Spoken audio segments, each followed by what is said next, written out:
ये संविधान को क्यों मिटाना चाहते हैं? क्योंकि आपका धन जो है आपसे छीनना चाहते हैं। मैंने जाति जनगणना की बात की, किसानों के एमएसपी की बात की, युवाओं को रोजगार देने की बात की। यही देश के सामने सबसे बड़े मुद्दे हैं। मगर एक बात याद रखिए, अगर आप लोगों ने पूरे दम से वोट नहीं दिया तो इनकी मैच फिक्सिंग कामयाब हो जाएगी। यह आप भूलिए मत। और जिस दिन मैच फिक्सिंग कामयाब हो गई, उस दिन आपका संविधान, हमारा संविधान खत्म हो जाएगा। जिस दिन संविधान खत्म हो गया, उस दिन हिंदुस्तान के दिल पर एक बहुत बड़ी चोट लगेगी। तो ये जो चुनाव है, ये चुनाव कोई मामूली चुनाव नहीं है। ये चुनाव हिंदुस्तान को बचाने का, संविधान को बचाने का, और जो गरीबों का हक है, किसानों का हक है, पिछड़े वर्गों का, दलितों का, आदिवासियों का, गरीब जनरल कास्ट के लोगों का हक है, उसको बचाने का हक है। उसको बचाने का चुनाव है। यह बात आप याद रखिए, क्योंकि अगर यह चुनाव जहां मैच फिक्सिंग की जा रही है, वो पूरे देश को दिख रहा है। बीजेपी के लोग कह रहे हैं, कल में से एक व्यक्ति मिलने आया, मुझे कहता है मैं ट्रेन से आया, मेरे साथ बीजेपी के कार्यकर्ता बैठे थे, उन्होंने कहा कि कुछ ना कुछ गड़बड़ है। यह सच्चाई है। इलेक्शन कमीशन के लोगों को नरेंद्र मोदी जी ने बैठाया, दो नेताओं को, दो चीफ मिनिस्टरों को जेल में डाला। चुनाव से कुछ ही महीने पहले अगर डालना था तो 6 महीने बाद डाल देते, 6 महीने पहले डाल देते। नहीं, चुनाव से 2-3 महीने पहले 2 चीफ मिनिस्टर को डालना था। आपने हमारे बैंक अकाउंट बंद किए। बैंक अकाउंट बंद करने थे, 6 महीने पहले करते, 1 साल पहले करते, 6 महीने बाद करते, कोई फर्क नहीं पड़ता। आप चाहते हो कि विपक्ष चुनाव ना लड़ पाए, और इसीलिए आपने कांग्रेस पार्टी के बैंक अकाउंट रद्द किए, आपने इलेक्शन कमीशन में अपने लोग बैठाए, आप जुडिशरी पे दबाव डाल रहे हो, क्योंकि आप चाहते हो कि मैच फिक्स हो, संविधान रद्द किया जाए और आप सत्ता में रहो।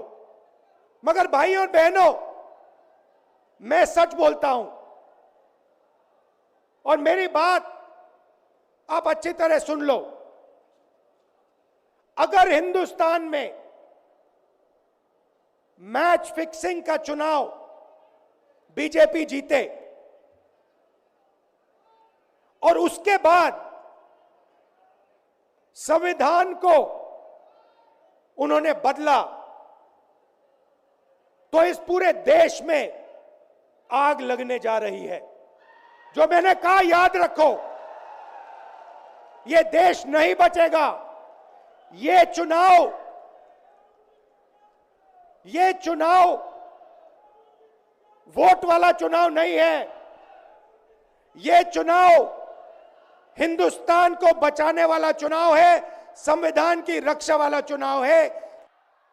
कांग्रेस और इंडी गठबंधन ने अपने इरादे दिखा दिए हैं। कांग्रेस के शाही परिवार के शहजादे ने ऐलान किया है कि अगर देश ने तीसरी बार बीजेपी सरकार को चुनी, आग लग जाएगी। 60 साल तक देश पर राज करने वाले 10 साल सत्ता से बाहर क्या रह गए?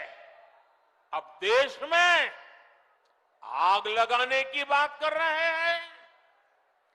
क्या ये आग लगाने की बात आपको मंजूर है? क्या इस देश को आग लगाने देंगे? क्या आग लगाने की ये भाषा उचित है? क्या ये आग लगाने वाली भाषा लोकतंत्र की भाषा है? ऐसे लोगों को सजा करोगे? पक्की सजा करोगे? चुन चुन करके साफ कर दो। इस बार इनको मैदान में मत रहने दो भाइयों।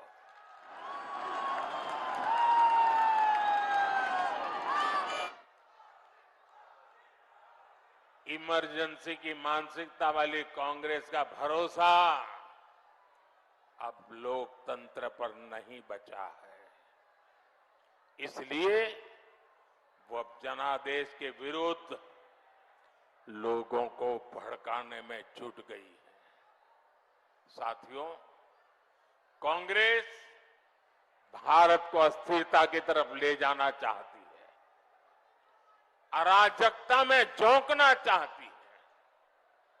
कर्नाटका में कांग्रेस के एक बड़े नेता ने दक्षिण भारत को देश से अलग करने की बात कही, 2 टुकड़े करने की बात कही। आप मुझे बताइए, देश के टुकड़े करने की बात करने वालों को सजा मिलनी चाहिए कि नहीं मिलनी चाहिए? सजा मिलनी चाहिए कि नहीं मिलनी चाहिए? सजा मिलनी चाहिए कि नहीं मिलनी चाहिए? लेकिन कांग्रेस ने क्या किया? सजा देने के बजाय कांग्रेस ने देश को बांटने की घोषणा करने वाले को चुनाव का टिकट दे दिया। उत्तराखंड के लोग भूल नहीं सकते कि इसी कांग्रेस ने देश के वीर सपूत स्वर्गीय बिपिन रावत जी तक का अपमान किया था। ऐसी कांग्रेस से देशभक्ति की भाषा, उनकी देशभक्ति की बातें किसी के गले उतरती नहीं है। ऐसी ही शानदार स्पीचेस को सुनने के लिए डिजिटल हिंदी न्यूज चैनल को सब्सक्राइब करें, लाइक करें और कमेंट सेक्शन में बताएं ये वीडियो आपको कैसी लगी।